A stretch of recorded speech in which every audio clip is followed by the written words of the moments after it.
Melissa Sedade, Research Associate at the Association of Catholic Colleges and Universities, the collective voice of Catholic higher education. Visit us on the web at www.acccunet.org. Thank you for joining me.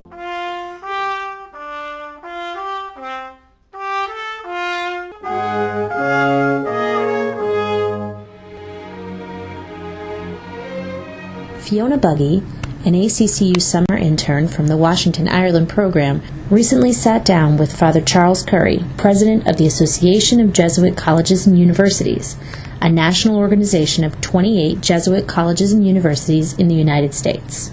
Fiona is a 2008 graduate of University College Dublin with a Bachelor's of Arts in English Literature. Jesuit Father Charles Currie has been president of AJCU since 1997 and previously served as rector at St. Joseph's University in Philadelphia and on the faculty of Georgetown University in Washington, D.C. Fiona asked Father Currie to reflect on his career, his spiritual life, and the challenges and opportunities facing Catholic higher education.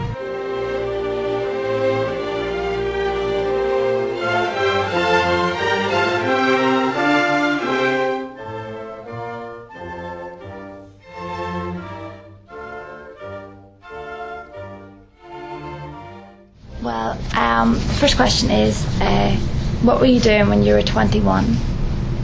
21. I was a Jesuit novice, just beginning the training to be a Jesuit.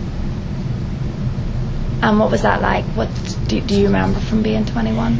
Oh, yeah. It was a different, this was 1951.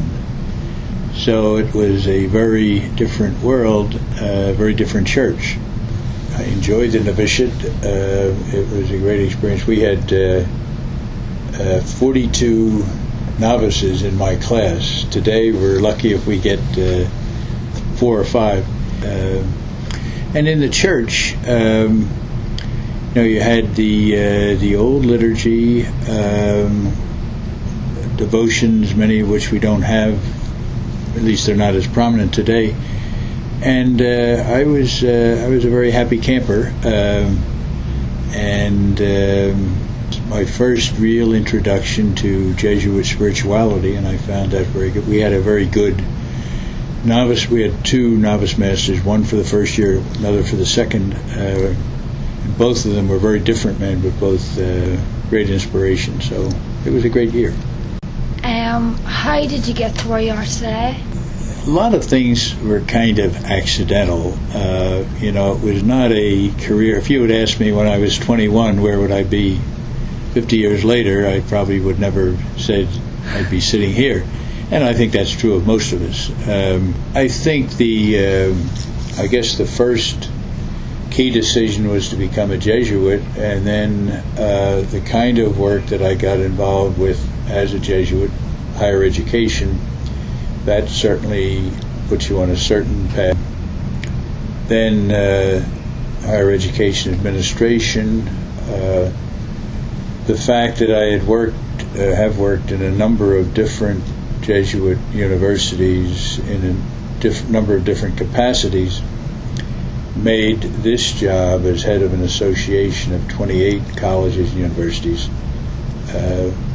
That made a lot more sense, and it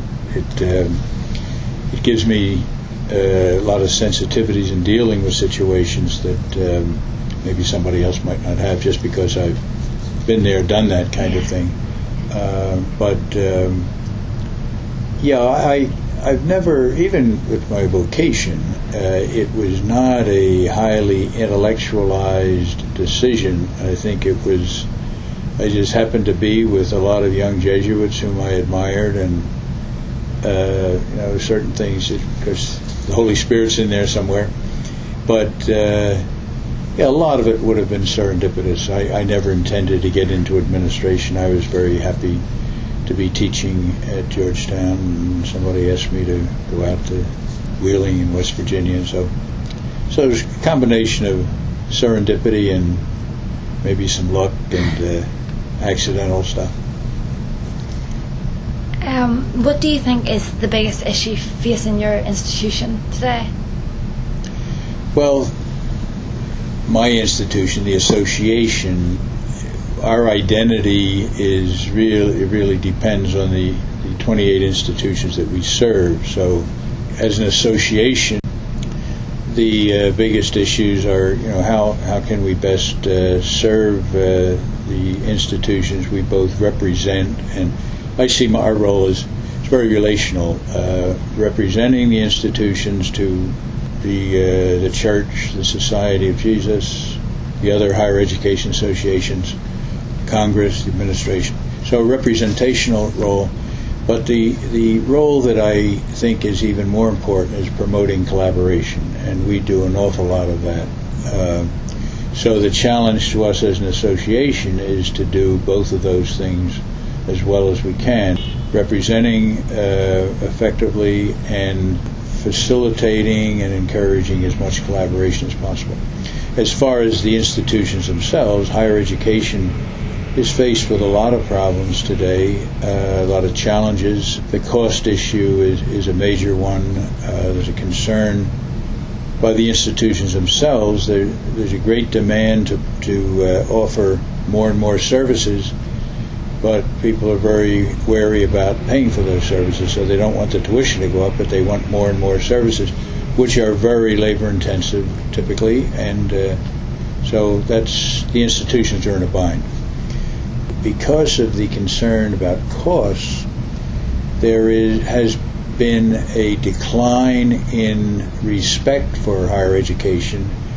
You cost too much, and are you really producing what you say you produce? So that creates a challenging climate for higher education to be credible, to maintain respect and trust. And that's a constant battle today because lots of folks have stirred up lots of mistrust. And so that's a big challenge. And for Catholic institutions or faith-based institutions, the big challenge is to maintain your identity in a very diverse, pluralistic world. I think we made a lot of progress in that regard. Some folks think we've lost our identity. I think that's nonsense. I think it's just a very difficult job. It's something that, it's not as if there's an identity out there that you have nice, neatly packaged, and here it is or here it is not. But that identity has never existed in such a pluralistic world, and so it's something we're trying to create. And every institution is trying to do that their own way. Some are doing it better than others, but clearly it's happening. And of course you have others, folks who think that Catholic identity is a very well-defined, neatly packaged reality, but I think you can only achieve that if you cut yourself off from a lot of these, what they would consider risky entrances into a very risky world. And I think, personally, and a lot of my colleagues feel that that's how the Church influences society, not by withdrawing from that, but taking those risks and trying to transform what's bad and take advantage of what's good in that surrounding world. Yeah.